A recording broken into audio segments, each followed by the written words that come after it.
Accounts payable and accounts receivable are often seen as back office transactional functions, but in today's modern finance landscape, their roles go far beyond data entry and payment processing. It's important to ask, what role do AR and AP specialists really play in the office of the CFO? What challenges do they face, and how can finance leaders better support them? I'm Scott Leahy, and this is Esker On Air. Joining me today is Chris Wadley, Business Development Manager here at Esker. He's here to walk us through why AR and AP are so essential and how organizations can elevate these roles. Chris, welcome to the podcast. Thanks for having me. Well, I guess let's start with the basics. Just very simply, how do AR and AP managers fit into the broader office of the CFO? Yeah, I think it's a common question that's being asked today, right? Our roles and responsibilities are changing in this ever so shifting environment that we're all within. But in short, they're critical roles within any organization, right? So let me be a little bit more specific. So typically speaking, AR managers, they're ensuring incoming payments being collected efficiently and applied correctly. And then your AP managers are handling outgoing cash, making sure that vendors are continually being paid, avoiding duplicate payments and managing the timing thereof, and with some precision, right? So in many ways, they're managing two halves of the same cash flow coin. More importantly, they're providing real-time financial insights to the CFO, who depends on forecasting, capital allocation, and compliance, right? Just to name a few. So research from Esker shows that finance teams with strong AR and AP leadership have significantly better working capital visibility and much stronger supplier and customer relationships. So, and that makes these roles essential within a modern office of the CFO. Thinking about maybe some of the ways that these folks can get tripped up. Where do these roles commonly run into trouble, and how, in a larger way, can that impact the office of the CFO? Yeah. I think there's a few standout things that come into play here. So in AP, for instance, manual invoice processing often leads to late payments, missed discounts, oftentimes even fraud.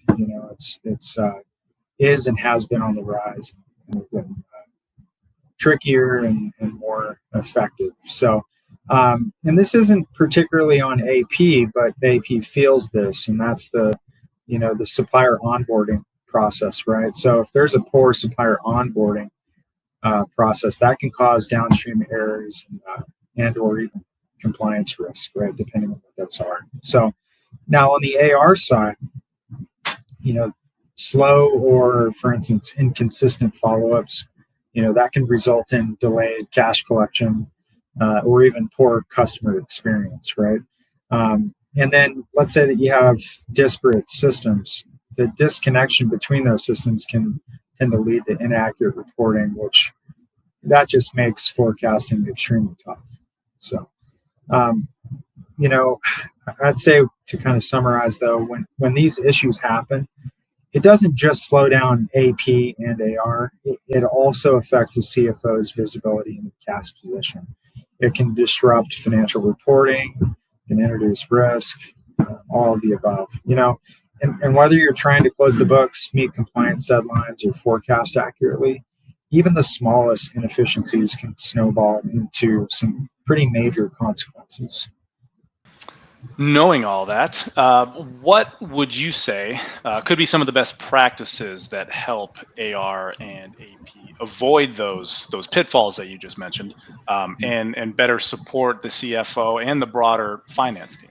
So speaking of broad, one of the things that we always recommend, and a lot of industry experts recommend, is starting with standardization. So you have to make sure that your processes are consistent across the board, right? Attributes like how invoices are received, how payments are approved, how aging reports are pulled, etc. Right?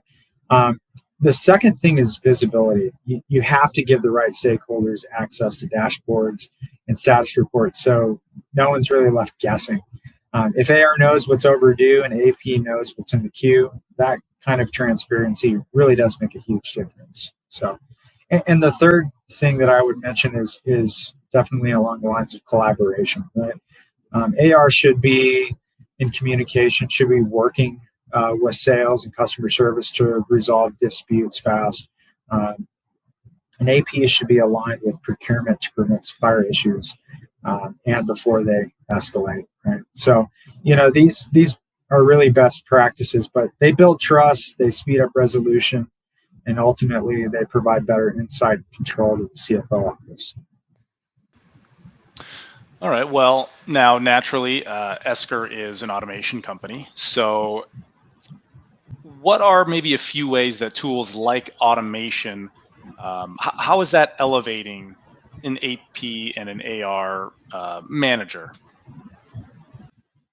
Yeah, sure. So I'd say this is kind of where things get compelling. With automation, you can take a lot of the repetitive manual tasks off of your team's plates. Like, for instance, entering in invoice data, routing approvals, or chasing down remittance information. So for many, this is labor-intensive, non-value added work. Right? This is a very common mindset across the industry. So as it relates to automation, in AP, it means invoices move faster, approvals are clear, and you avoid issues like late payments or missed early pay discounts. And in AR, it means smarter prioritization, quicker response times, and less guesswork in collections, right? So that said, though, the real power is in what that frees them up to do. They could, for instance, analyze trends, improve cash flow strategy, resolve issues before they escalate. It's kind of mentioned before, but they're no longer just processing. They're actually helping the business run smarter. So automation isn't replacing the role. It's really changing the role and giving it room to grow. All right. Well, last question here, and let's think about takeaways maybe a little bit. For any CFO that might be listening today, what's the one thing that they should know about their AP and their AR teams? Yeah. Your teams know your business well. I mean, they should, right? I'd say don't underestimate their insight. These teams know which vendors are at risk, they know which customers are falling behind, and which processes are causing delays.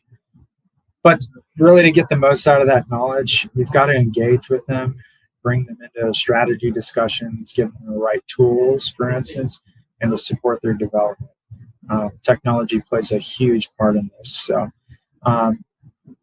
therefore, what you'll see is a team that not only keeps the books balanced, but helps shape the financial direction of the company. Well, Chris, thank you for walking us through the essential roles that both AR and AP managers play within that office of the CFO, how their work drives visibility, control, and strategic value across the business. Thanks for having me again. This was a lot of fun. So if you're curious about how Esker can help your team modernize AP and AR processes, check out the links in the show notes for a little more information. And as always, to learn more about Esker, visit us at esker.com. Thanks for tuning in today, and we'll catch you next time.